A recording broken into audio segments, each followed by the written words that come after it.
Have you burned your way through all of your podcasts, all of your audiobooks, all of your Netflix queue, and you just are dying for something, anything, to fill the emptiness of day-to-day quarantine life?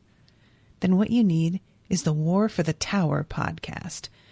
Listen, it may be an actual play RPG podcast set in Stephen King's Dark Tower universe, but that doesn't mean that you need to have read The Dark Tower or even have heard of The Dark Tower. However, if you haven't read The Dark Tower, you should definitely check out Unspoiled Dark Tower with me and Miles. Just go and listen to it. Support our sponsor, support us, make everybody happy, especially your ear holes, and just get through the interminable emptiness of existence. That's War for the Tower on your podcatcher, or head to warforthetower.com. This is an Unspoiled Network podcast. This is Unspoiled, covering Doctor Who Season 5, Episode 11, The Lodger. In this episode... Yes, you want her. Look at her, I know you do. It's possible she wants you to, and there's one way to ask her. You don't take a word, not a single word. You wanna kiss the girl. Sing with me now. Sha-la-la-la-la-la, my oh my, don't get the boy too shy. You wanna kiss the girl. Disney is going to make you take Welcome that down. to Unspoiled.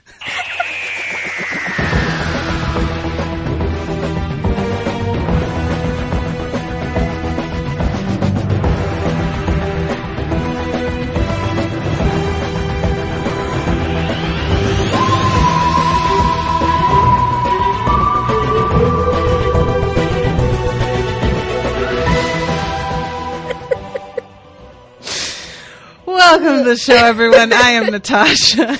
I'm Jamie.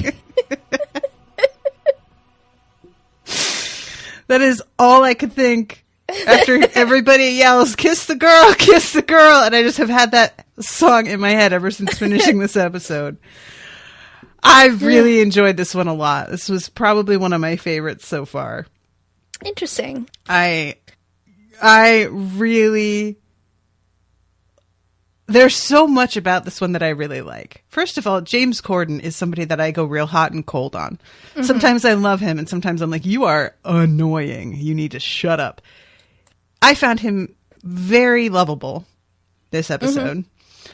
I loved getting to see the Doctor just trying to live a life in London. Or not London. Where are they? Essex? I don't know. Yeah, well. I loved the weirdness of what somebody thinks when there's no buffer of a companion between them and the Doctor on a day-to-day basis. So it's not just like the Doctor running into somebody on the street and them having this weird interaction with him, which happens all the time. This is somebody having to live with him, and there's nobody to sort of mitigate his weirdness and his, like, unfamiliarity with how to greet people with a kiss on each cheek in this really slow, awkward way that's extremely, like, low-key threatening, and I don't like it at all. And I really liked that there was, like, this monster that we didn't see for almost the entire episode. And it turns out to not be a monster. Yeah. But I'm just always a fan of things being, like, an ongoing spooky deal with no like resolution presented quickly enough for it to lose its mystique. So yeah, overall, big fan. Also, I really like seeing Amy just on the TARDIS trying to figure things out herself. And yeah, so thumbs up. Would watch again. Plus, he has a whole like conversation with a cat. Oh yeah. I really expected that cat to, like, be an alien or something, but it was just a cat. Mm-hmm. Watching too much Marvel. Okay. Sadly, it was not Goose. It was not. So yeah, the episode starts off with the doctor like stepping out of the TARDIS and saying something about how, oh, this isn't the moon of such and such, and this is, you know, somewhere Essex. I don't even remember what he says. Colchester is what this says. Colchester. And as he's about to sort of turn back to finish talking to Amy, he gets like shoved out of the TARDIS, and the TARDIS begins to go away without him. And then we sort of see Amy inside experiencing the TARDIS like leaving on its own. At first, you don't understand, like she doesn't realize that he's gone. And she never goes far enough away for it to be like a hazard that she's going to wind up somewhere hostile. But it keeps trying to land and come back, and it keeps getting put off somehow. So there's a little bit of anxiety to it, you know? It's just, I liked it. So we see the doctor, and he is laying on the grass, shouting for her, wondering what's going on. And then we cut to this dude walking on the street past this little apartment. And somebody's voice comes over the little speaker that you use to allow folks in.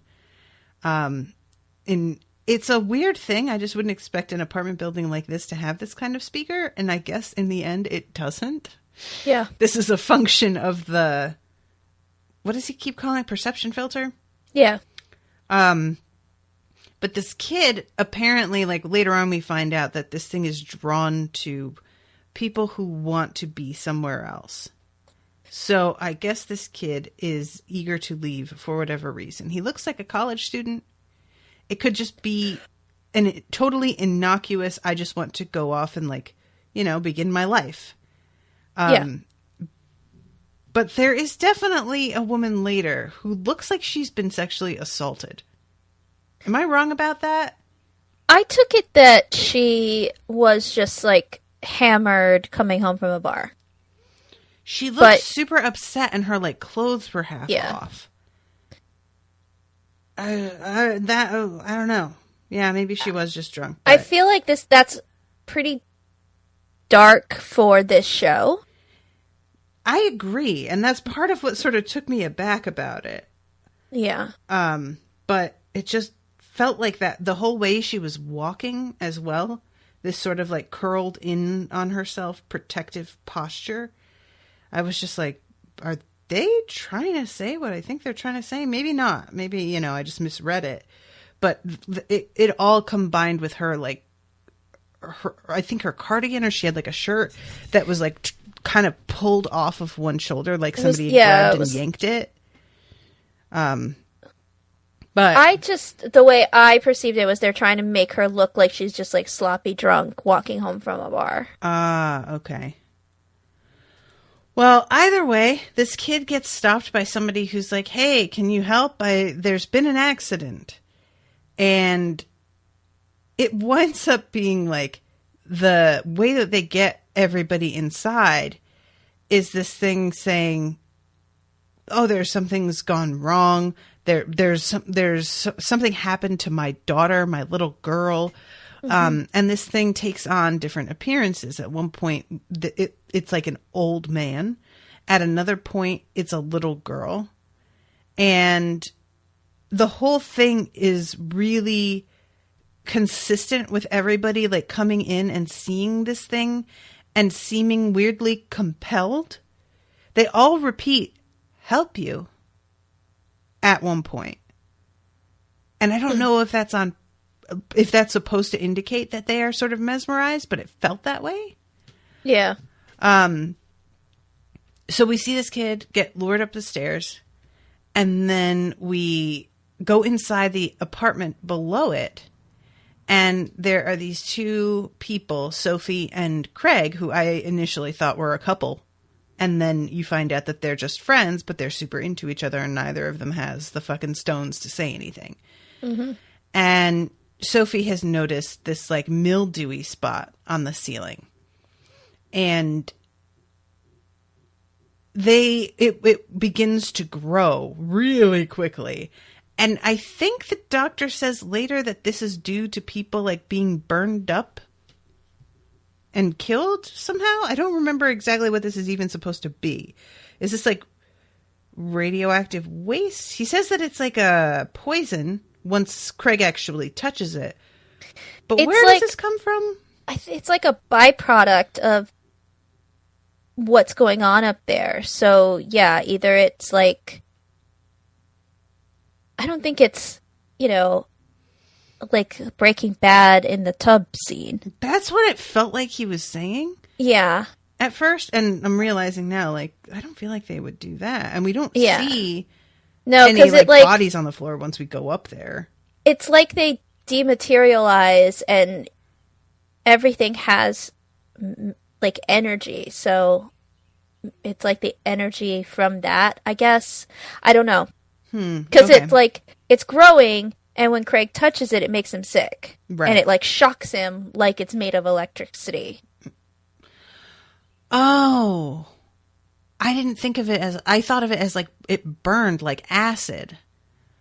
But if it's like electricity, I guess that would make more sense. Because it's supposed to be like, it's trying to use people to power it. Yeah. And the people are getting burned up by like the electric, we see later on that her hand is like drawn to it with like some sort of electric pull. Yeah. So, okay. That makes more sense than what I was thinking. And they keep hearing like kind of banging noises from upstairs. And it was interesting because like once you realize there isn't a second floor, this whole second floor is just part of the perception filter for this ship. It becomes clear, but initially when she asks Craig who lives up there, and Craig's real weird and cagey and just says some bloke, I was like, is Craig in on this? Why is he acting so coy? And now I realize it's because his brain is like trying to make a memory that isn't there. Right. It's trying to be like, oh yeah, you know who's up there. It's no big deal. It's fine. And it's not actually real. So he's just kind of behaving oddly because part of him knows it's not real when he replies to her. So I kind of like that because it initially made me kind of be suspicious of Craig. And then that wears off pretty quick, but it definitely had me go like, what's up with this guy? So he has put out an ad for a flatmate, and the two of them are talking about, what qualifications he's looking for and how they're going to have pizza and booze and telly, which they're both very excited about, which hard agree. Also would be excited about that. And then she gets interrupted by a call from Melinda or somebody. We don't really find out what the deal is with what's going on with this person, I don't think. Everybody kind of has that friend at some point in their life that their life is just a dramatic disaster. Constantly, yeah. Yeah, that's her. This is her friend. Okay. Who's like constantly calling her with like some tragedy that's happening in her life. So she gets called away, and there's this weird thing where, and I don't mean weird, like, I just mean, I rather liked this moment where she says, it could be an all-nighter. I'm sorry, but I really should go. Do you mind if I go? And you can see he's super disappointed and trying to be cool about it. And she's like, I could stay. Don't you want me to stay? And he's like, no, it's fine. It's no big deal. It's just pizza. And she says something like to her friend about like, trying to find, or I don't know what she says. She says, I have to find a boyfriend. And he says, right, or else you have to settle for me. And she sort of smiles at him and says, so you'll have to settle for me first. Mm-hmm. And I was like, you two just need to just get this over with, kids. Come on. Yeah. Look at you. Why are you both so scared to say something? I guess they just have been friends a while and they're each real worried that they're going to ruin their friendship. I guess. This is not something that I personally have experience with. I don't I've never dated somebody from a friend group because I never had friend groups. That was not a particular experience of mine growing up. I know a lot of people had like a clique or a crew. I always just take on the crew of the one person that I am closest to wherever I happen to be living at the time. So their crew becomes mine secondhand, but it's not people that I am particularly close to or care about.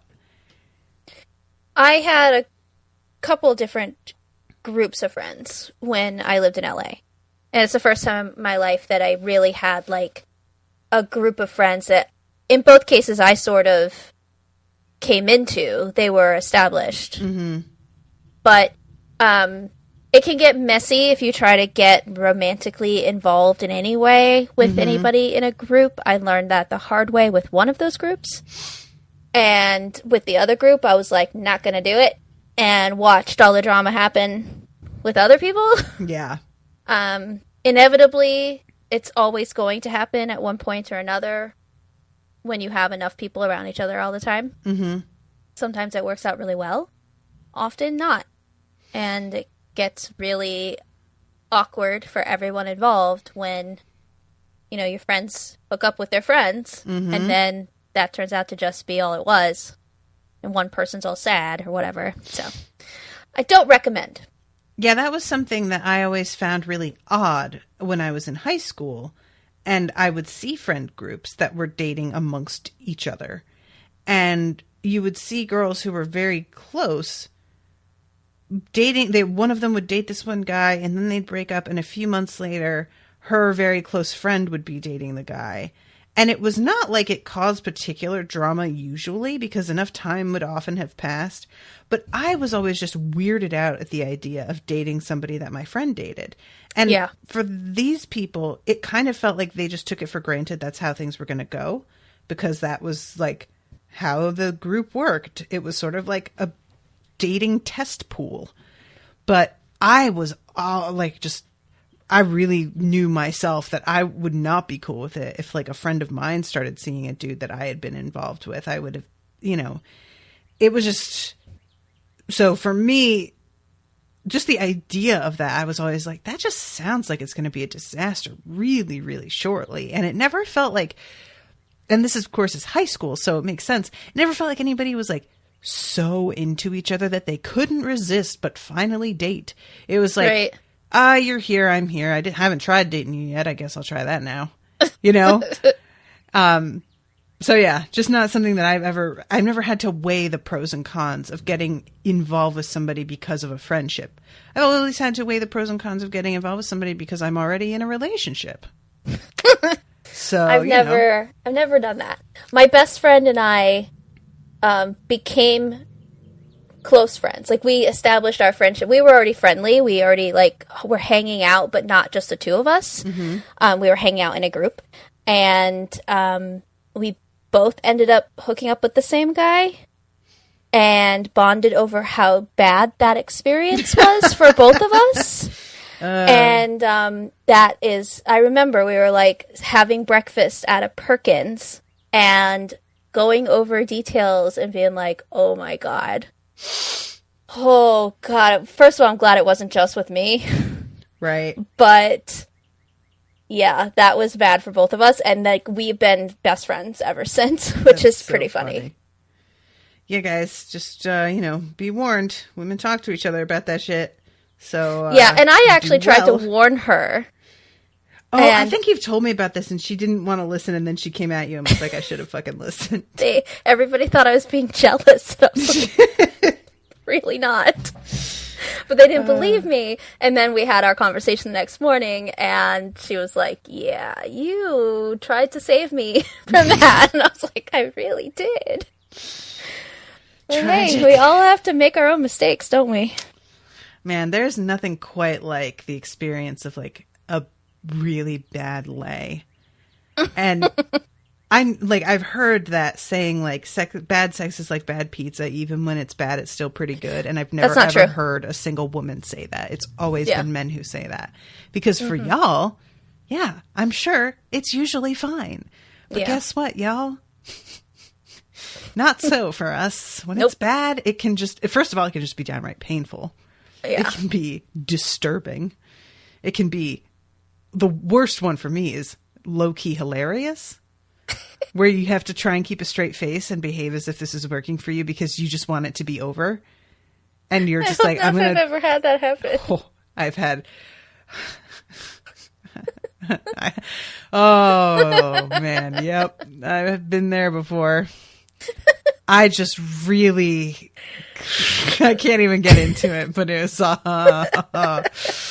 Anyway, so she leaves and he's left here with her keys thinking that he needs to tell her, and he hears a knock on the door and runs after her, kind of like, okay, I'm gonna give her keys back and I'm gonna tell her. And he runs to the door and says, I love you. And the doctor is standing there and he's like, oh, hi, good, I live here now. Here's a bag of money. I hope it's enough. I don't know about these things. Is that a lot? It looks like a lot. Turns out to be 3,000 pounds. Oh, I love it so much. Where did he get this? Do you remember there was one episode with David Tennant where he uses his sonic screwdriver and gets the ATM machine to start dispersing a bunch of money? I do not remember that, but that's great. Okay. So that's what I assumed the doctor did here. And I said ATM machine and I feel bad about it. The ATM. Oh, you did the thing. I did the thing. I'm apologizing for it right now. Yeah, that's what I assumed that this doctor did, was just Sonic the ATM. All right. Well, that makes sense.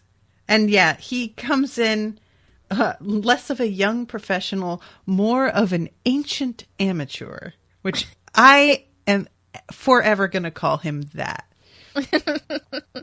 An ancient amateur. And so, yeah, he pretty much like barges right past him into the house and eventually does convince him that he should stay by first off being very complimentary of the place itself, making an omelet, which, am I wrong? Does he add mayonnaise? It's not mayonnaise. It's something else, but I think it's similar. I read it, what it was. I had not heard of what this was before. You read it? Is there some place that has like the ingredients for this? It's on that where I get my notes from. Hold on, I'll pull it up and... I'm so curious now. Because, like, that omelet, obviously, Craig's very impressed with it. And it's just like, that was, like, so delicious. You're a good cook. You can definitely stay. But when you're watching the doctor make it, you're definitely like, that looks like something that should just be thrown away. At least I was. It's very upsetting. I did not like watching him make that thing. I didn't like watching him make it only because what fucking kind of omelet are you making without whipping the eggs first? He doesn't whip the eggs first. The eggs aren't even like, the pan's not hot when he puts them in there.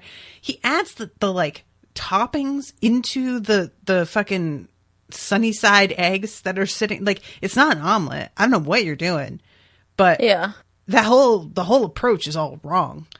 So then when he's like, that was delicious, I was like, I don't believe you, and I think you're bad at food, sir. I don't trust either of you now. Oh, yes, it was mayonnaise. The doctor makes himself and Craig an omelet with cheese, ham, mayonnaise, Celesta, and other ingredients. So let's see what Celesta is. It sounds like a type of herb mixture. Oh, it's just a vegetable oil. Vegetable oil?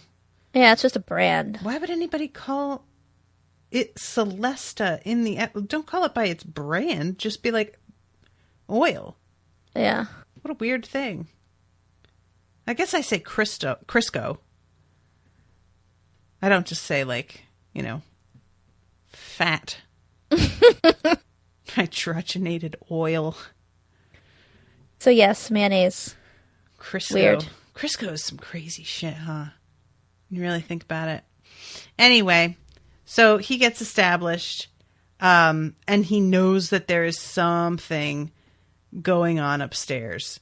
That there is a thing that is interfering with the TARDIS. He knows that's the source of the upset. But he can't go up there for whatever reason before he knows what it is, because I think it's because he thinks it's going to be too strong for him to deal with. Is the impression I get? Yeah, or he wants to have all the information because if he messes up, it will send Amy into the void. Right. I don't recall what it is about this that's making the TARDIS go away. Okay, there's this weird like time loop thing that happens. Okay. These time stutters that when that happens, that's what's causing the TARDIS to go all crazy in those moments. So there's like a disturbance, a time disturbance, and when the TARDIS tries to land, it can't because this thing is causing this disturbance. Every time it eats somebody or whatever, it causes those stutters in time, and it also affects the TARDIS like from staying stable because it's basically whatever was trying to or controlling this portion of a time machine is trying to build a TARDIS. Right. Okay, so I it's forgot like about that. Yeah. It's like they're interfering with each other. So there's like one moment where I think the first time we see it is after they're playing soccer and Craig opens a beer can and it starts to explode on him and everybody laughs and that just keeps repeating itself except for the Doctor. And then there's another one later. I really liked that moment. There's a point later where I think Craig is like mid-sentence and he begins to like repeat himself. So I really enjoyed the time repeating moments. They were very creepy. Mm-hmm. You know, there was just something about it. One of the most effective, those of you who listen to Unspooked, which are the Halloween special episodes that I do in October, there are a variety of different like spooky stories that I'll read. But one of the ones that stuck with me the most was these two dudes who work for the Forest Service, and they occasionally go out looking for people who have gone missing, either while hiking or just around the area. And they are going through the woods trying to find this little girl, and they hear her crying, and they begin to head towards the source of the sound. And both of them can like have this instinct that something about it isn't right, but they can't put their finger on it, and they're just focusing on getting to where she is. And then all of a sudden, one of them stops and looks at the other, and it's like, it's a recording. And they both hightail it the fuck out of there because they realize that the crying, sobbing hitches and loops in the exact same spot every time and just begins again with the exact same intonations every time. And you never find out what that was about. Something trying to lure them out there, someone trying to lure them out there. But no thanks. That whole idea of like something being a recording or pausing or something like that, surefire way to freak me out. And it turns out to not actually be what this is. It's actual things are pausing in time. Mm-hmm. But for a second, when it first happens, I was like, is this not happening? Is somebody like distracting the Doctor with like a fantasy that he's real good at football? And this all is just some sort of weird, mirage or whatever. So yeah, I found that really unsettling, and I thought that was well done. But the Doctor spots the dry rot, warns Craig. I feel like that is not something that I think we should touch. Be careful of it. And the Doctor says something about how James obviously isn't someone interested in moving or going anywhere else because he's beginning to look a lot like his couch. Which, I kind of actually liked that line. The beginning, like, he doesn't say, well, you're a real couch potato, obviously. Like, you're heavy and you just seem like somebody who likes the couch. It's a very sort of like, you're growing into it and becoming it sort of thing. Which, I feel like a lot of us probably feel like that's happening right now. If I'm not mistaken. Excuse me. How dare you? You know, we're all just sort of, it's like the couch is subsuming us. And we're just going to be, by the end of this whole thing, 80% couch once we come out the other side. Just feels right to me. I don't know. If only we all had the ability to just pull a slug horn and turn into a couch every once in a while. I'd be all right with it. I'd probably turn into a real velvety couch. Something very over the top. Lots of gilding. One of those fainting couches. Oh, chaise. Yeah. Yeah, I'm not much of a traveler. I can tell by your sofa you're starting to look like it. I love the way he laughs at that and says that's lovely. But yeah, he's like fondling the keychain. I'm just holding it. No, sir. You're definitely rubbing on it. But I like when he's like, "Oh, my old roommate and I had this thing, like if, he was going to be with somebody, that he would just like give me a little shout about it." And the doctor's response is, "Oh, sure, okay, I'll just shout, I was not expecting this." I wish at the end when he walks in on them that he had done that. I wish that he just suddenly yelled, "This is very unexpected." So yeah, he gets the keys and goes into his room and begins to talk to Amy with this like scrambler thing in his ear that is ensuring anything that is overheard is going to sound like total nonsense. Yeah. And we get him talking to Amy while we get Craig on the phone to Sophie. I love that Craig is looking through all the dollar bills, or the pound notes, I guess, trying to see if they're like counterfeit. 'Cause yeah, he would. And she, for her part, thinks that maybe the title, The Doctor, is a street name because he's a drug dealer, which I think is the best thing. I love that idea that he's that this is like something the drug dealer would ask to be called. It makes sense.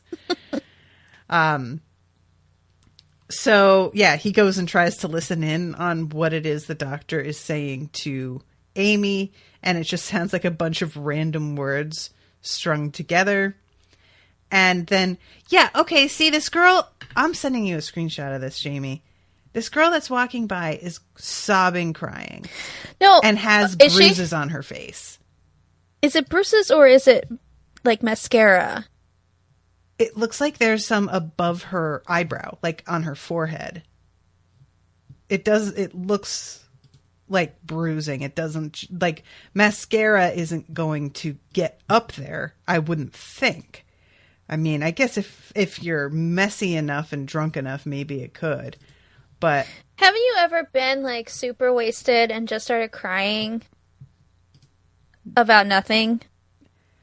And like wiped your face and your makeup gets everywhere. Look at this picture though.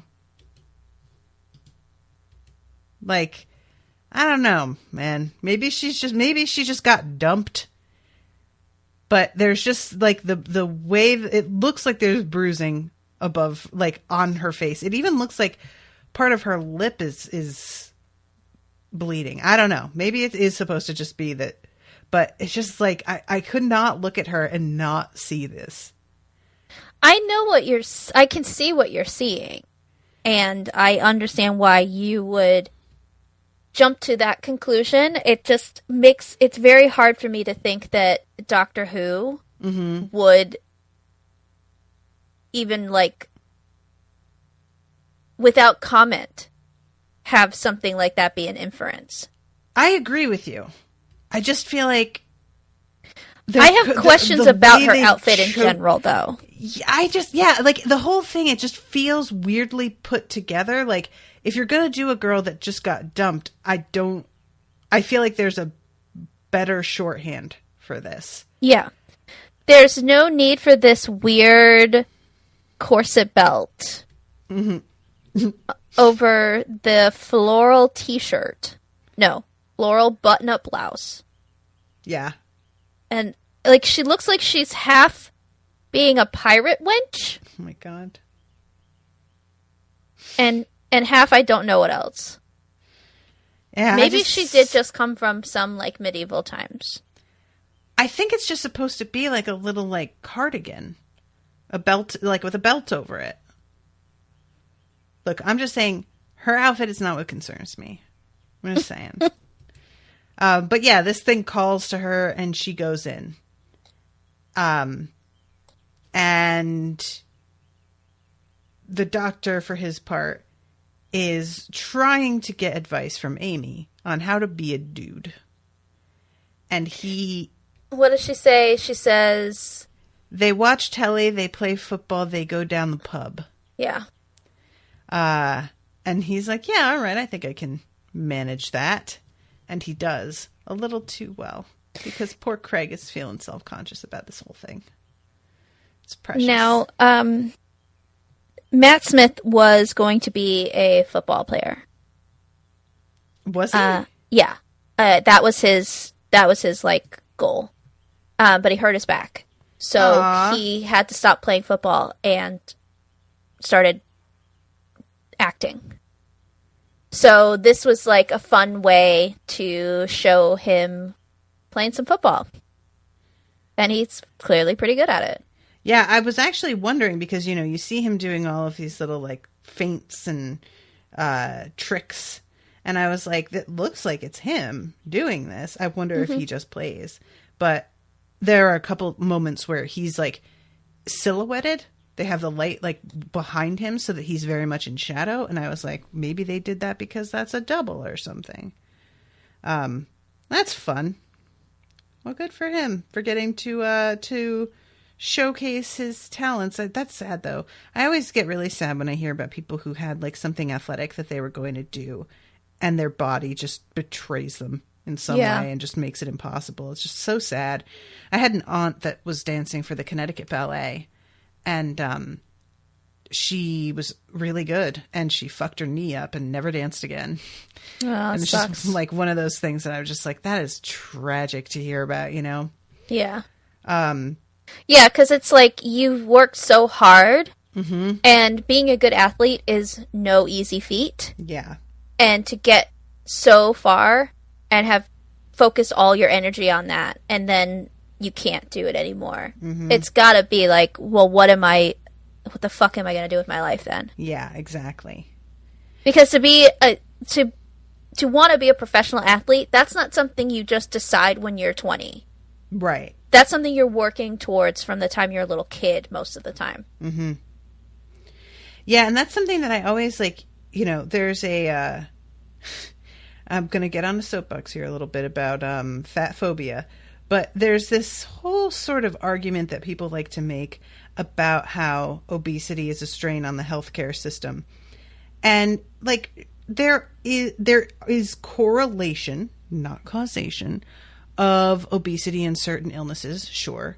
But nobody gets mad at people who hurt themselves doing things like sports or doing things that are like risky, like climbing cliffs or whatever.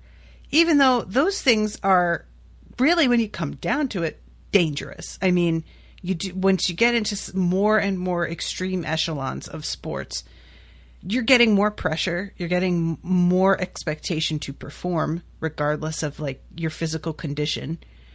And, you know, we have this whole thing with like professional football that nobody likes to talk about. And these people are not being held up as an example of a drain on the healthcare system.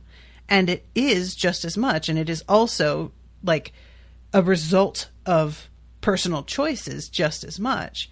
And I feel like people don't want to admit that telling people to just like get more active can be a risky proposition. When you're overweight, it can be especially risky. As somebody who has injured myself in the last couple of years a couple times and I basically wound up being sent back to square one after making progress because I was a little overeager and injured myself. And that's also something that gets my goat with this shit like The Biggest Loser, which is thankfully kind of fallen by the wayside as we've begun to realize how toxic it is. But they restarted it. It's just on a different channel now. Ugh, gross. Well, I more when I say fall by the wayside, I didn't even think that they were off the air. It's more that it's not held up as like a healthy way to cope anymore. Yeah, there were too many people that came forward after the fact that were like, yeah, I went home, couldn't keep up with that schedule because literally all they had us doing all day long was working out. Mm-hmm. I had to get back to my job and my weight ballooned again, even though I was doing all of the healthy food stuff that they taught me. Mm-hmm. But I couldn't maintain the workout schedule because it's unrealistic in the real world. Yeah. Yeah, and it's like... Or there are the people that got very, very sick. You can injure yourself when you up your, especially when you got a lot of like weight on, and it just puts a strain on your actual bones, muscles, and ligaments. Mm-hmm. But anyway, all of this to say, everything that we choose to do is inherently risky. That's kind of what life's about. And I get real irritated when people try and hold up one risk as being more toxic or lazy or whatever above something else that really, when you get down to it, is also risky, just in a way that you find acceptable for your own personal reasons and baggage. And that's all I want to say about that. So we have the doctor bringing in like a bicycle wheel and some scrap metal and doing whatever, building some shit in his room, and then taking a very long shower. And Craig gets distracted asking, when are you coming out, by a bang upstairs. And he begins to be summoned to the second floor. And the doctor, mid-shower, realizes that Craig is going up to this thing and jumps out of the shower and heads out there. And Craig, this interaction is so great because you don't see the face of this thing. You just see the edge of the hairline of like the old man that we saw earlier. And I just really liked constantly never seeing exactly what this is. It's just, that makes things way creepier for me. And he says, thanks, Craig, but everything's fine. I don't need your help, after asking for help from everybody else. And the doctor comes running out to save Craig in his towel with an electric toothbrush. I was about to say electric screwdriver. And the doctor is very puzzled because he full expected this thing to be trying to take Craig, and for whatever reason, it just told him that it didn't need him and sent him away. Yeah. And he can't figure out what that is about. And at this moment, Sophie walks in, and he gives her the awkward kiss on each cheek in the air. And Sophie says something to Craig after the doctor goes back into his room to get dressed about how you didn't tell me he was gorgeous. And I remain puzzled. Is this true? What people like do? Really? All right. Anyway, it's just meant to lay the groundwork for the fact that the doctor is better than Craig at everything. And he's not trying to be a dick about it. He just is. And unfortunately, it manifests as I am everything you wish you were. I'm your Tyler Durden, except other people can see me, I guess. Less anarchy going on, but... Yeah, And I love the doctor realizing immediately that there is something going on between the two of them. and their awkwardness and I'm not allowed to bring a date. I'm not your date. I didn't say you were. Silence. Silence. Silence. All right, better get dressed. Yeah. Thanks, guys. I love, too, when the doctor points out that they have her keys, and she says she has a set already. How did you know these are my keys? And Craig just says, I've been holding them, and then immediately closes his eyes in humiliation that he said this. And she doesn't, like, notice, but that moment of, like, blurting a thing out and then being like, oh, God, why did I just say it out loud? I just love that. I feel like James Corden's acting throughout this episode is very well done. He's very convincing, you know? I just liked him. I like him better as an actor than I do as a talk show host. I confess I don't think I've ever, like, I've watched clips, but I've never watched a full episode of his show. I've never seen an episode of his show. I've only seen Carpool Karaoke. Oh, yeah. That's what I've watched. That's the one. He hosted one of the awards. I know he hosted the Tonys. I didn't watch that, but he hosted, like, the Emmys or the Golden Globes or something at some point. And, I mean, he's fine. Jason hates him. Hates him. So twice now I've had to watch this episode. And I have to watch it in the other room because he hates James Corden. Jason, buddy, get over it. He's heard some bad stuff about him. So, like what? Like he's a predator? Like he's a diva? Like I'm trying to think of the specific detail. It's something about how for Carpool Karaoke, the contracts are negotiated so that he's basically taking money from the artists in a way that is like he's not really, I don't know, it's like a contract thing. Like he knows somebody who worked for one of the bands or one of the artists that was on Carpool Karaoke, and they're like, that contract was bullshit, and he's just really sort of callous about it.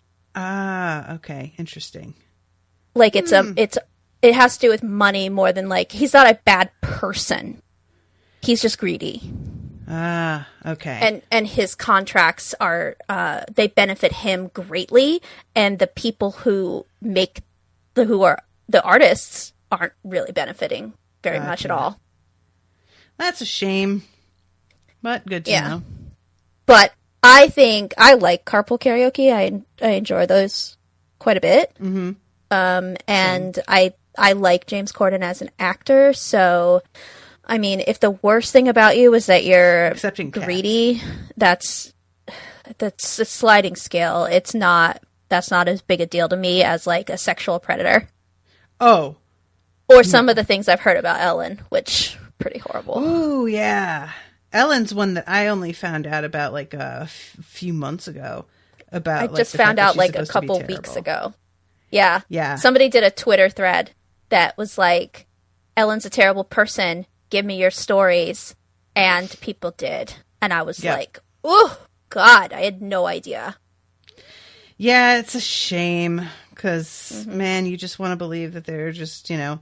And whether or not somebody is terrible does not completely mean that they didn't do any good ever. That's not. Right. She does a lot of good things. But nevertheless.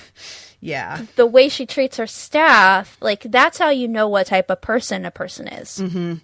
And I have a hard time overlooking the way she treats the people who work on her show. Yeah. So it's really changed how I feel about Ellen, like, completely, which is unfortunate because I've been a fan of hers since I was in high school. Yeah, I mean, I think I was in middle school and I was watching her, like, her TV show. I love that damn show. Yeah. Yeah, it's a bummer. Anyway, so we have the him asking whether or not whether he wants to join their pub league, which the doctor thinks is a drinking competition. Yeah. but is a football team. Yeah. I love when they ask what position, where he's strongest, and he just says arms. And I especially like that he says that in light of the fact that the pub they are like repping is the King's Arms. Yeah. But also, then doesn't he say like the side, the front, the side? Yeah. But he goes out there and they ask, "Are you any good?" And he's like, "I don't know. Let's find out." And he goes out there and he just like pwns them all, and it's pretty good. I enjoyed this. And poor Craig is watching him just like not only score every friggin' goal, but take possession of the ball without needing Craig's help in the slightest. At one point, Craig sets the ball up to do I think he had a foul shot. Yeah. If it's anything like basketball, which I don't know much about football, soccer. I know a little bit about basketball, and I know when you have a foul shot, it's like a free throw. The doctor just jumps in front of him. Yeah. And everybody's like cheering for him, and I have to think, I mean, I get it, you won and you're all very happy and this guy's a new player who's excellent, but wouldn't you all kind of be like, dude, what did you just do? Yeah, that is poor sportsmanship. Yeah. I mean, it's just like, and he has to watch Sophie on the sidelines, like cheering for the doctor and everything. And she like collects herself at one point because she sees Craig looking at her and begins to like cheer for Craig again. But it's definitely not her instinct. And everybody is chanting for him. Yep. And in the end, they are, wanting him to be a permanent addition, and Craig feels completely sidelined, but literally and figuratively. And he opens his beer and sprays himself in the face, which everybody begins to laugh at, and that gets frozen in time. So we get to see him like do something a little bit embarrassing over and over and over again. Yeah, it was, for me, this was very uncomfortable all around. Mm-hmm. It wasn't bullying. No. But as somebody who perceives themselves as very awkward a lot of the time, and who tends to make stupid statements and stupid mistakes in front of people that they're trying to impress, I felt for him, and it was so cringy, but because I was like, oh, nah, I've been in that position. Yeah, I really, there is nothing quite like the feeling of I hate this so much. Everybody laughs when he sprays himself with this beer in a way that is, I'm sure everybody normally sees as, you're one of the gang. This is camaraderie. Yeah. We're all teasing you because we love you, dude. And of course, everything feels different to him now because he feels out of it. Mm-hmm. And I hate being in the position where logically what people around you are saying and doing isn't what you are feeling, but you can't get out of feeling it that way. Right. Under normal circumstances, if this had happened to him without the doctor having been a factor, he would have thought it was funny too. Mm-hmm. But because he has just spent the afternoon watching everybody give this new guy all the accolades, now it feels like they're laughing at him instead of with him. Yep. It's the worst because there's no way to you can be rational. You can know, that's not what this is, and I wouldn't be feeling this way. I know, but it's still, you get that sinking feeling, that resentment, that anger, and it's just the worst. I felt so bad for him in this scene. Best part is one of the teammates is like, well, you're definitely on the team, and we're going up against Crown and something next week, and we're going to annihilate them. And the doctor gets real doctory here. No violence. Do you understand me? Not while I'm around. I'm not today, not ever. I'm the doctor, the oncoming storm. And you basically meant beat them in a football match, didn't you? That was amusing. I liked it. And I love that he catches himself mid-sentence enough to like make it so that everybody kind of forgets about this weirdness because he agrees. But in the moment, everybody's just like, the fuck? So we get the repeat of time, and the doctor's like, what the fuck is happening here? The repeat gets shorter and shorter.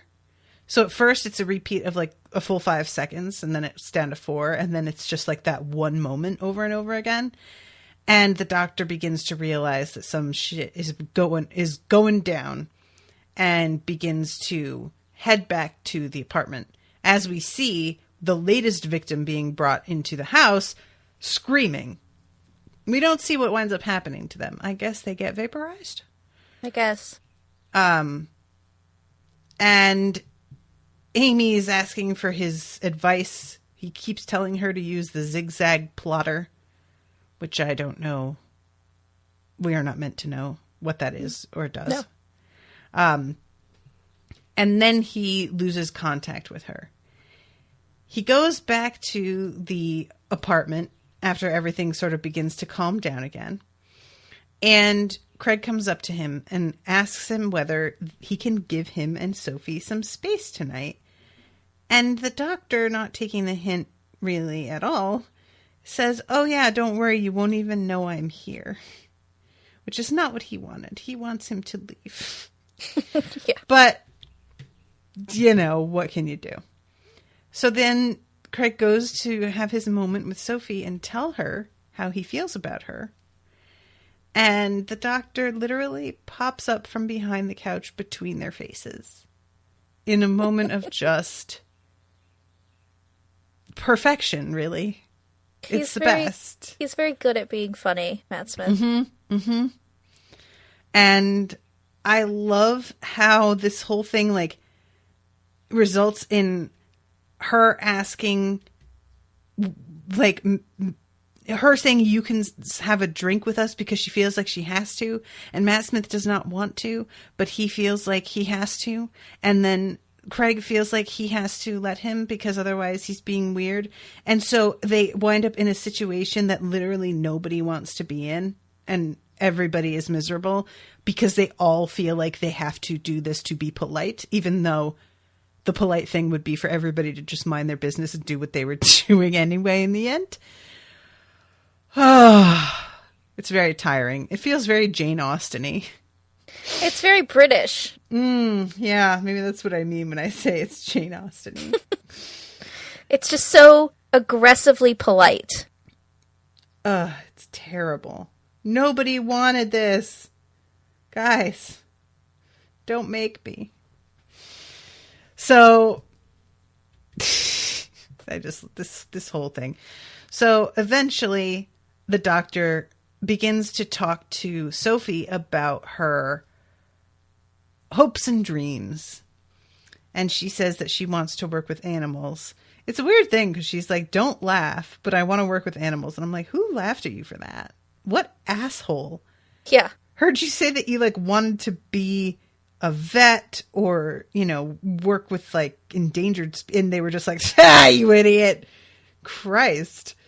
And the doctor begins to realize that like she's staying because of Craig, who is himself saying, what's wrong with staying here? I can't see the point of London. And the doctor says, well, perhaps that's you then. Perhaps you'll just have to stay here secure and a little bit miserable until the day you drop. Better than trying and failing, hey? And they both look at him, and Sophie really rises to the bait perfectly. You think I'd fail? Everybody's got dreams, Sophie. Very few are going to achieve them, so why pretend? And I love, in the whole wide universe, a call center is about where you should be. And she's like, dude, what the fuck?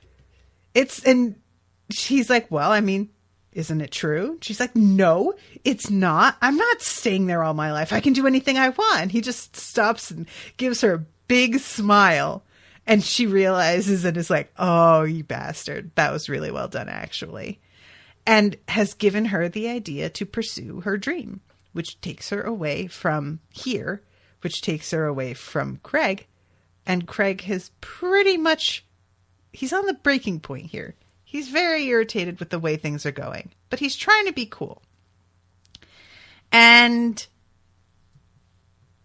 then he goes and touches the stuff on the ceiling. Mm-hmm. Because he can't resist. I should mention, there's like a fucking portrait in the hallway. Yeah, it's weird. What is that? I don't know. I kept noticing it and I kept meaning to say something about it, but then like going off on a different tangent. But it's standing between it's like on the wall between the two of them as they're talking out in the hallway in a very distracting way that feels almost like, is this portrait supposed to represent the doctor himself, like getting between the two of them? Yeah, I noticed it too and wasn't really sure. Because I was like, am I supposed to recognize this person? Have I seen this before? Is there a reason it's so prominently displayed in this scene? I don't know. I have no answers. It's so creepy. It's a weird painting too, yeah. Yeah. I'm like, I mean, I'm looking at it right now. I gotta screenshot this. Of course you do. He looks like he's wearing a clown nose, and I'm pretty sure it's supposed to be just that it's got a red nose, like he's got a cold or something. But it really just looks like a person who's partially finished doing their clown makeup. All right, I just sent it to you. It's very much in shadow, so it's a little like it's a dark screenshot, but it is just so deeply unnerving to me, and it feels like it's prominent enough in the scene that it's meant to mean something, but I don't know. I just Googled.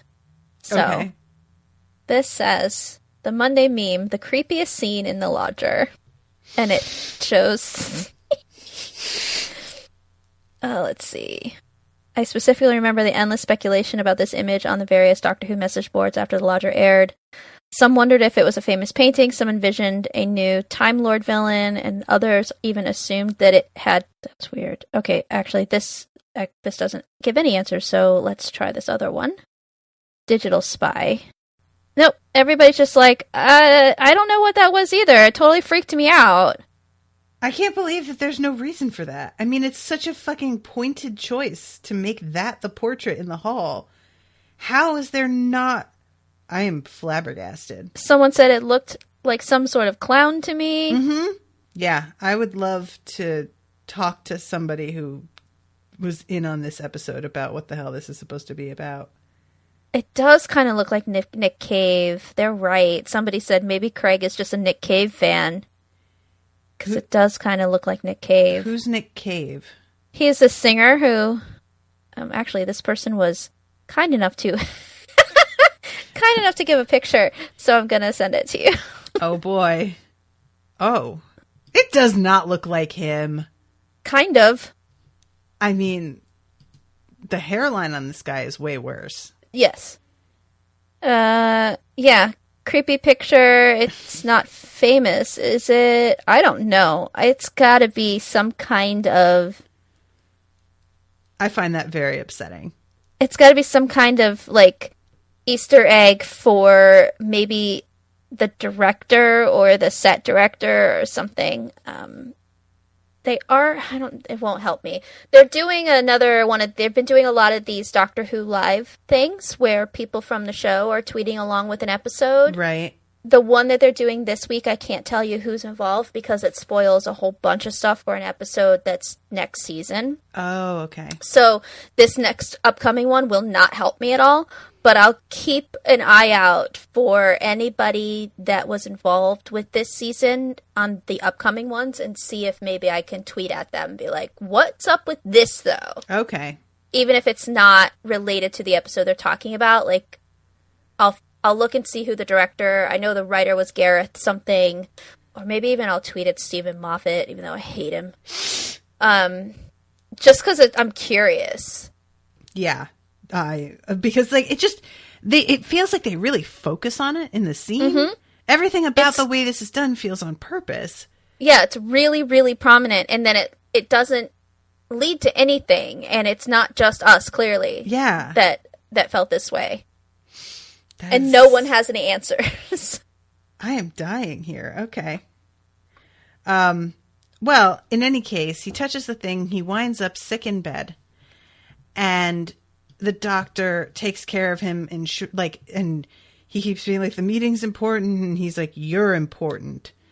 Let's talk about how the doctor makes some tea using some tea and garbage. Yeah. I figured that he was taking old tea bags out of the garbage. We don't see what he takes out of the garbage. We do not. But that's what I assumed, was that he was trying to make as highly concentrated a pot of tea as possible, and he felt like there weren't quite enough tea bags left, and he had just made some tea for his breakfast and was like, well, let me get those back out again. But that is not to excuse the fact that he took something literally out of the garbage. I am not okay with it. And pours it from the spout directly into his mouth, which somehow, like, the tannins do something to the enzymes. It's all a bunch of, Well, the doctor also was cured himself after he regenerated, and he was all fucked up. But Jackie gave him tea. When he first turns into 10. Was that the same kind of damage? Something about tannins was mentioned. Oh, okay. Huh, okay. So it just seems to be an ongoing thing. Something about the tannins in tea seems to be a healing factor. It's so British. It is, though. I've been listening to the audiobooks for, because I was watching, my Cozy British Mysteries, and I finally had started watching the Miss Fisher's Mysteries. And somebody, I think it was Arlene, I might be wrong about that, they asked me, have you read these? And I didn't even know they were based on books. And I've been listening to the audiobooks now. She gifted me the first one, and it was super duper fun. And I have not drank tea for a minute because I have just been trying to cut back on caffeine, generally, I have been guzzling tea because all they do in these books is fucking drink tea every time they ever meet with anybody else. And it's just made me crave it so bad. So I've been today I haven't even eaten anything yet, but I have had a cup of tea for sure. And I just really wish so much that tea was as much of a thing here in the US. I really coffee it's not as cozy. It's just not. I wish that we had, because coffee, it's like, oh, coffee and a cookie or whatever. We don't have a ceremony to go with coffee the way that they have a ceremony to go with tea if you do a proper tea, Yeah. When my friends were visiting a few years ago, there's this little tea shop that I read about where you can reserve time and have high tea. Mm-hmm. And I really wanted to do it, but they were overbooked or fully booked, or we couldn't make it in the one time that they had available. Mm-hmm. I can't remember, but I thought that would be so neat to take them to go do. I've never done a high tea. It's the best. And yeah, I still haven't done a high tea, even though I live here, and Jason and I could totally, under normal living circumstances, hopefully that place will survive and be open when the world gets back to semi-normal. Mm-hmm. But yeah, it just seems so I don't know, bougie. The Arboretum that I was just telling you about before we started recording that has these amazing brunches, they do teas. It's weird. I actually, when doing research about this, because yes, I researched tea, everybody shut up. High tea is not the same as afternoon tea. Afternoon tea is the more formal, elaborate one, even though high tea sounds like it would be. Oh, really? It's not, yeah. But most Americans get that wrong. So a lot of places, when they say they do high tea, they do what you think they do. because they cater to what Americans get wrong, basically. Of course. But that is like my favorite thing to do, is dress in a cute little sundress and adorable accessories and go to the Arboretum and stroll through the gardens and then have their afternoon tea with sandwiches and scones and tiny little cakes. And they serve you 3 different types of tea to go with your courses as the afternoon goes. And it's the best thing in the entire world. And it's things like this that make me want to not live where I live more than anything. Just want to go live in Britain, because I just feel like this should be how we live. Yeah. It's too beautiful, and everything about it. It tastes delicious. It looks lovely. You get beautiful china to eat off of. Everything about it is pretty and delicate and special. Why do Americans hate pretty things? We are just so vulgar and garish. Yep. This makes me so sad. Americans don't have a sense of... I guess because, I don't know, does this go back to us being so new and the initial rebellion against Britain?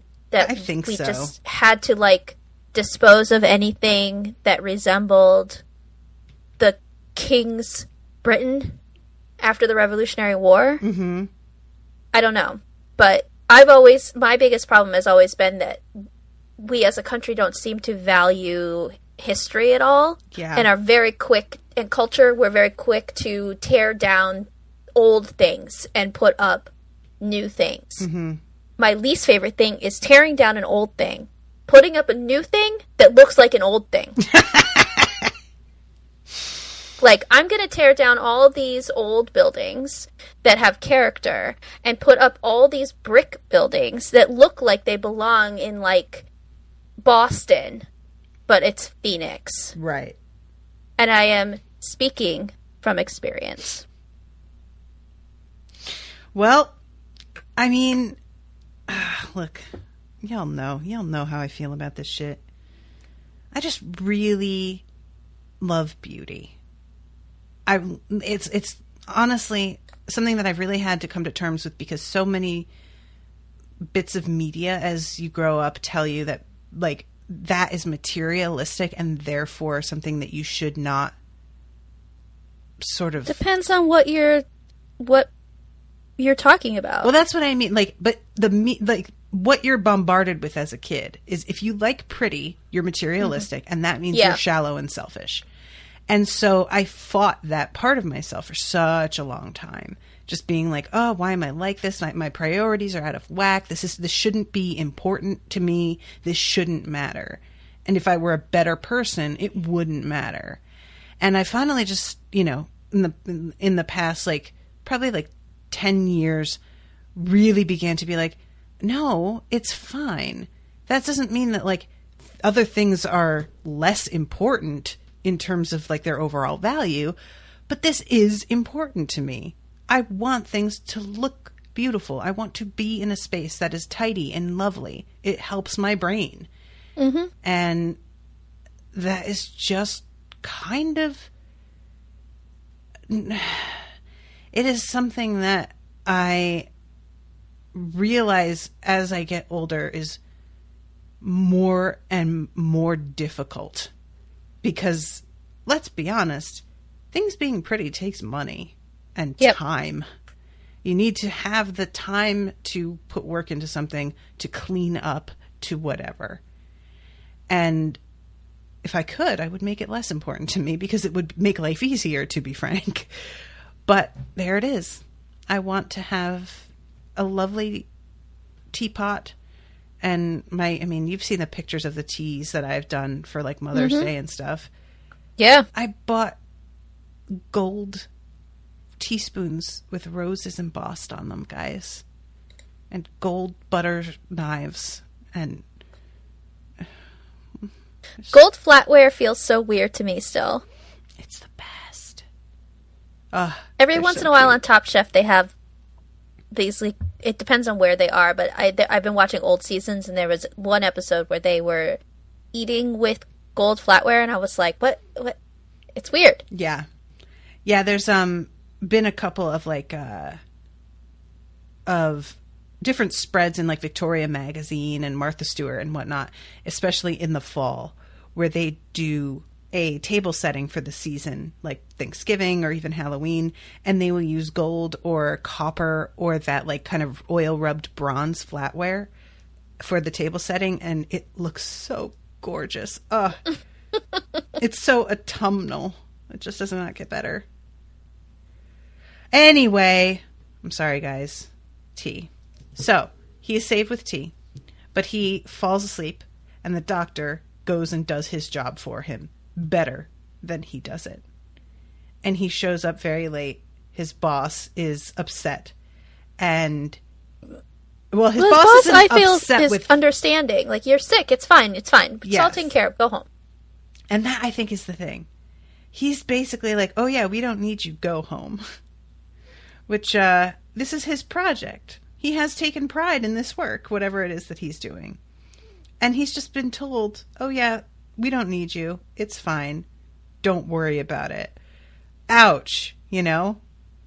It would be like if I had somebody take my spot on this show, and then I saw a bunch of people who were just like, yeah, I don't even really need for Natasha to come back, actually. Be like, oh, cool. I'm really glad it's all working out. Like, crush me, why don't you? So at this point, he does rather snap and tells the doctor that he wants him out, that he has ruined everything and taken over what sends him really over is watching the doctor talk to a cat, which is a peculiar thing to have be like your real last straw, but you know, it's different for all of us.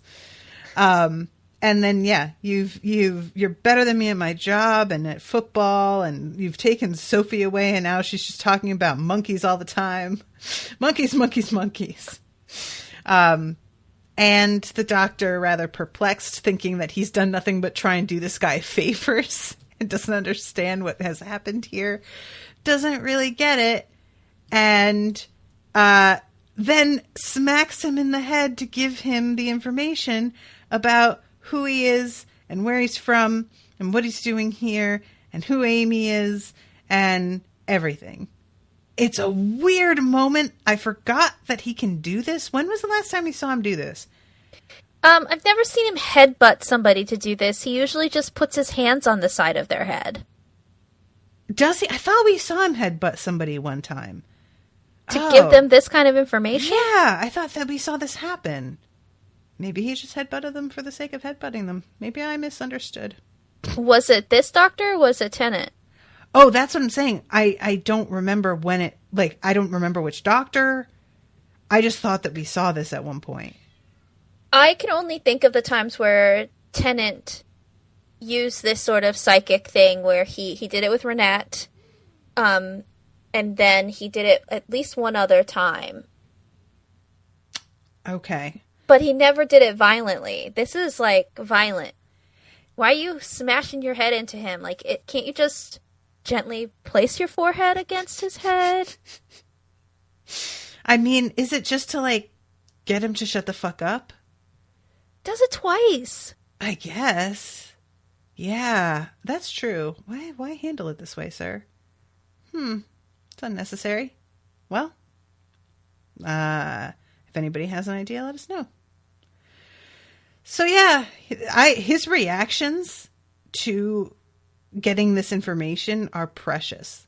I feel like they're so well done. He does, like, the shock of it and the realization of it so well to me.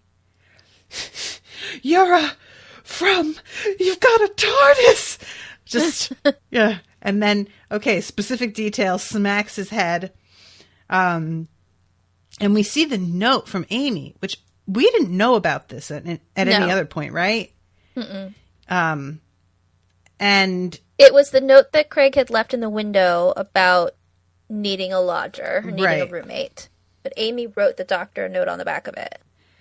And tells him it's this one. Yeah.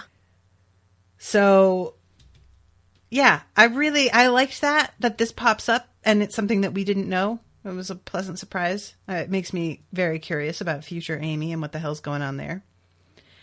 And then... Well, at the end, he explains it. He says, we need to go back to 2 days ago or 3 days ago, whatever, and you need to write that note. Oh, I forgot he does that. But nevertheless, I still have questions about future Amy. Well, okay. It's not really future Amy. It's past Amy. Well, it's present. Well, anyway. Then he begins to say, it's a scanner. You've used non-technological technology of Lamestine. And the doctor smashes his hand over his mouth and tells him to shut up. And as he's yelling for him to shut up, in comes Sophie. And because things have changed for her, and she now wants to get the hell out of here, this thing upstairs is interested in her now in a way that it was not. Yeah. And begins to lure her up. I did not care for it. At the same time, Amy finally gets the schematics to the flat and informs them that there is no upstairs. Yes! What a great... I loved that twist. It's a one-story building. Surprise, motherfuckers. Well, damn. So they go up there and pursue her because they can hear her yelling. And they walk in as she is being pulled towards this machine by like this electrical thing that's like shooting out of her fingers towards the power button, essentially. It's like the Emperor from Star Wars. It does look like that, right? Yeah. Touch the activator, that's what it's called. And he has to use the sonic screwdriver to pull her away from it. And it burns like you can see smoke going up from where her hand nearly touched it.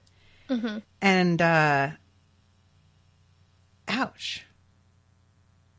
That's all I have to say about that. Don't like it. She collapses, and this is when the machine sort of lets itself be known to the doctor. He sees like, oh, we do see a corpse. I thought we didn't see one, but we do see one. I think that was the original pilot of this thing. Oh, okay. Okay. Man, it's real gross. Desiccated. Mm-hmm. So yeah, this thing pops up, this like old man. It's a hologram. Hologram, thank you. And it says, I'm Captain Troy Handsome of International Rescue. He says, the ship is, the pilot is required. And the doctor says, oh, and you're the emergency crash program. You're luring people here to try them out.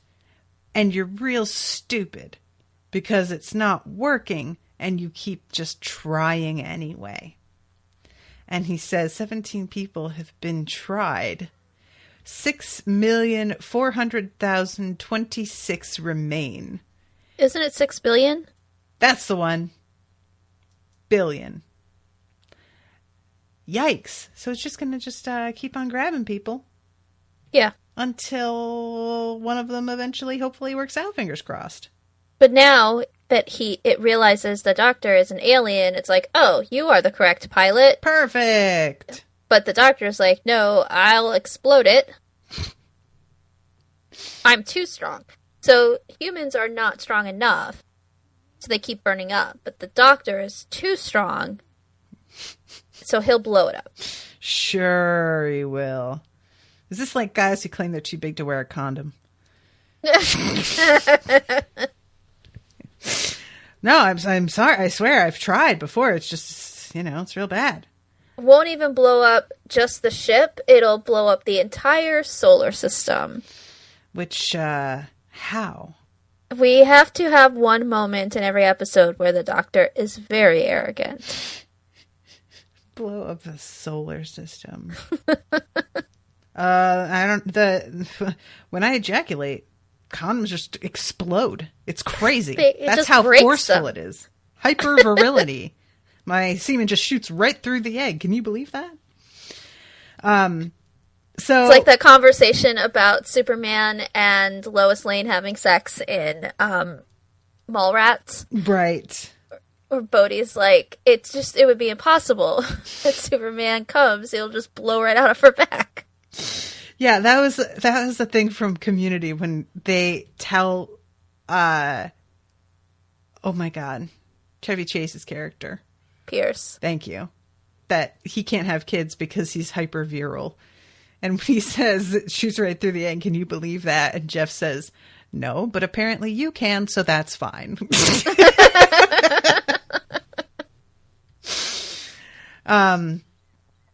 So yeah, he begins to get drawn up. My hand touches that panel. The planet doesn't blow up. The whole solar system does. And the Doctor realizes that it's drawing people who want to leave, but you want to stay, touch it, and think about why you want to stay. And he does this, and he's yelling, I love Sophie. I don't want to leave Sophie. And Sophie says, I love you too, Craig, you idiot. And puts her hand on it also. And he's like, do you mean it? Of course I mean it. I've always meant it. Seriously, though, do you mean it? I like that a lot. That they're just like, everything is crashing down around them. They're maybe about to be vaporized, but they're like, but are you serious or are you fucking with me right now? And this is when the Doctor yells, for God's sake, kiss the girl. And Amy yells, kiss the girl. And then Craig grabs her and kisses her, and they both are able to pull their hands right off the thing. The TARDIS stops shaking. Everything calms right down. And the Doctor is like, oh, good. We're done. Now, let's get out because everything is about to implode on itself. And they run out onto the street and watch as the top floor of the house disappears. Mm-hmm. But it was never really there. So it's not really disappearing. It's just, the illusion of it is gone. And we see this ship that looks like a wasp or something, or a grain silo, a water tower, takes off. And yeah, that's that. So Doctor goes back in after they have started making out. Craig insists that he keep the keys to the apartment, which I'm like, you will be sorry for that, sir. And it's like a touching moment, genuinely. But I am like, don't give him the keys. Guys, don't do that. And then we see the refrigerator that says the Doctor rocks now on it. Because it had said Craig rocks, I think, at the beginning. And the camera pans over and we see a crack behind the garbage can in the wall. Mm-hmm. And I'm just like, man, they cannot catch a break in this building. Shit just keeps going wrong. And, oh yeah, you need to go to the paper shop, leave a note for me. Amy asks, you're a matchmaker, why don't you find me a fella? And he just kind of ignores her, because of course he does. Asks her to get a pen. She goes to get the pen and finds the engagement ring in his pocket and has a reaction that suggests maybe she is beginning to remember. It's unclear. There is a possibility that she thinks the Doctor is going to propose to her, which I hope she doesn't think, because what a letdown. Or she is beginning to remember, which also is terrible. And I want her to remember, but also I don't, because she's going to get all upset over nothing because Rory isn't even dead. So it's fine.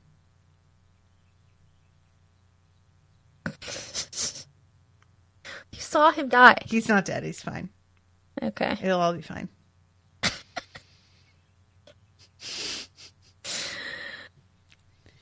right. So, just don't worry your pretty little head about it, Amy. That's all I'm saying.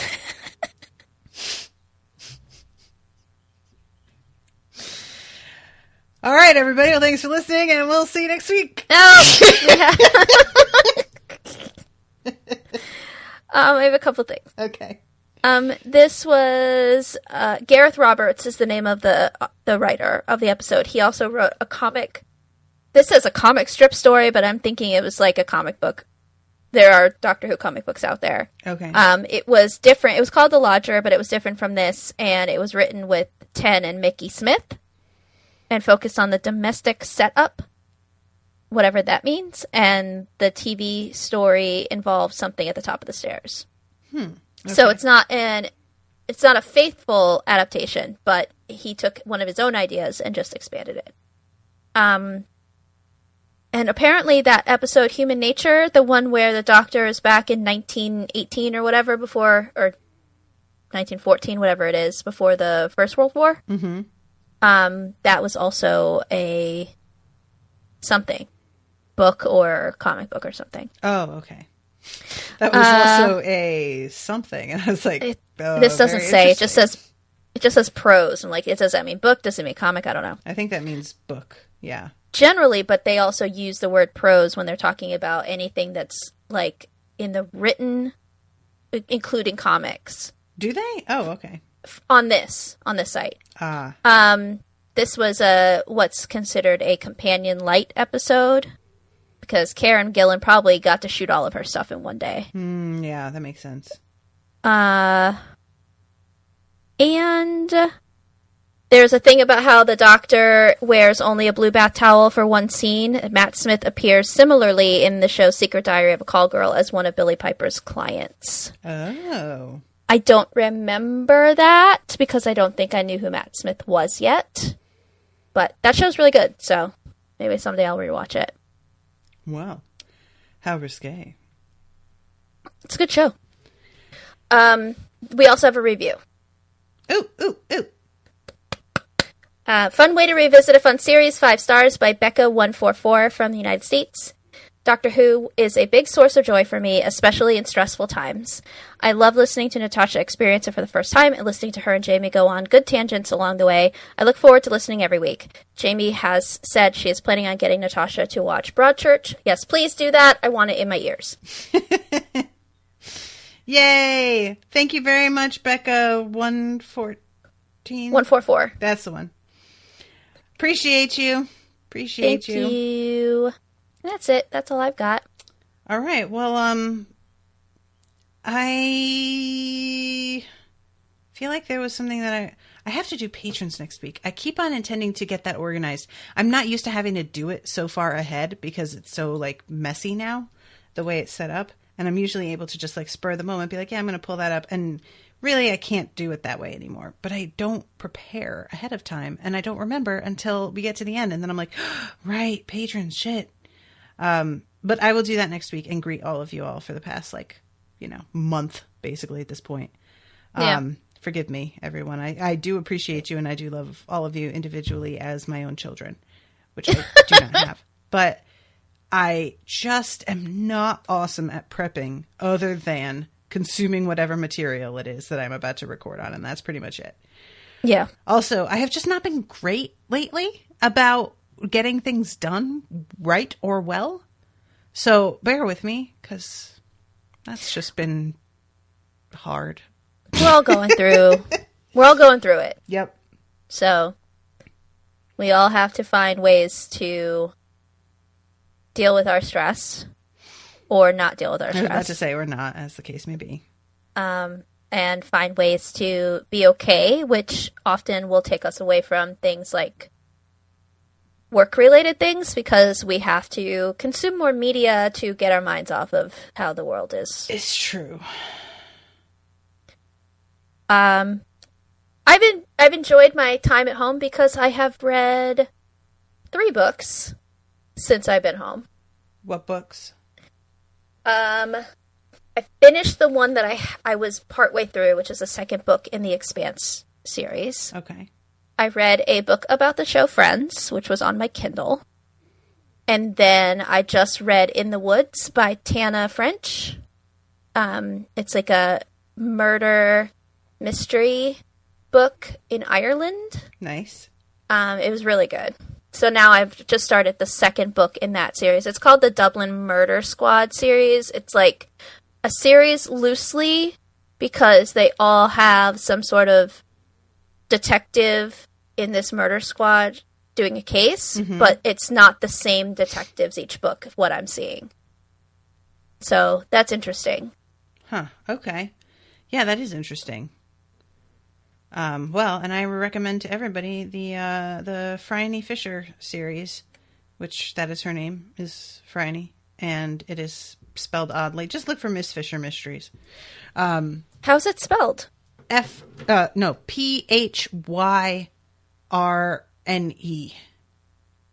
I think.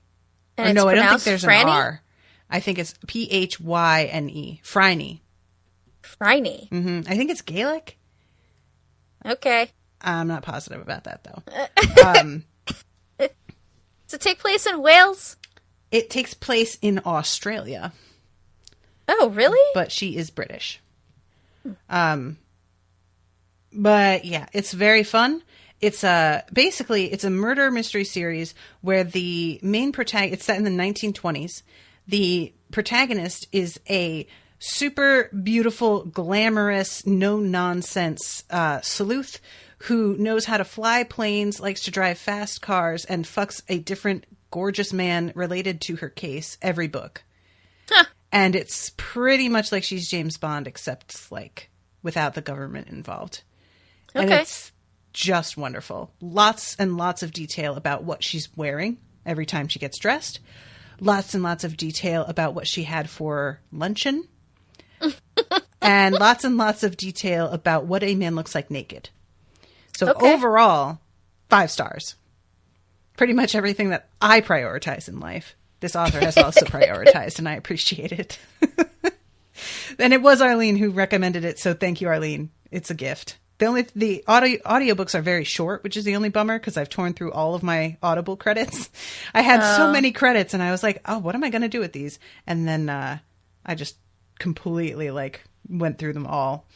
But definitely recommend, and I think that the show is also very good and super fun. So if you want that, you have your pick. What's that on? I believe you have to have Acorn on Amazon Prime. Okay. Or BritBox, one of the two. I have both because British TV is my warm blanket. I was going through Acorn's menu recently trying to decide if there was enough on there that I wanted to watch to justify getting it. Mm-hmm. And I was still on the fence, but there's this new short series, I can't think of the name of it, that has David Tennant and this woman. Her name is Cush Jumbo. She's in... Her name is what? Cush Jumbo. That's not nice. That's her name. She's amazing. She's that on sounds The Good like Fight. A fucking, that's like a weed strain. I think her parents, or one of her parents, was Jamaican. She's British, but on The Good Wife and The Good Fight, she plays an American. But she's fucking beautiful and such a great actress. And it's this little mini series that she and David Tennant did together, which is, I believe, yet another murder mystery show that David Tennant has done. So, I really want to watch that. And I believe she looks familiar. Okay, yeah. She's so pretty, right? She's beautiful. Yeah.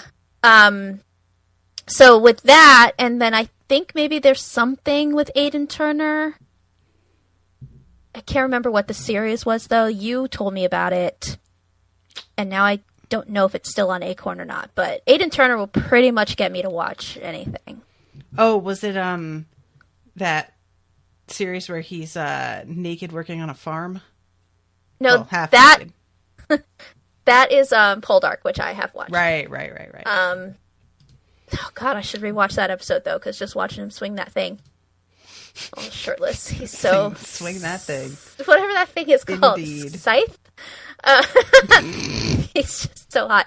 No, it was something you told me about. I think it was another mystery thing. I don't know. But yeah, I don't know. But Anyway, okay, we got to wrap this up. Okay. Guys, thank you very much for listening. Thank you for bearing with me. I hope that all of you are doing okay. And if you're not, you're in good company, my friend. Don't feel bad about yourself. We are, most of us, not doing super well. Big hug. We will all get through this. We'll get through it. Till next week. Toodaloo, motherfuckers. Bye.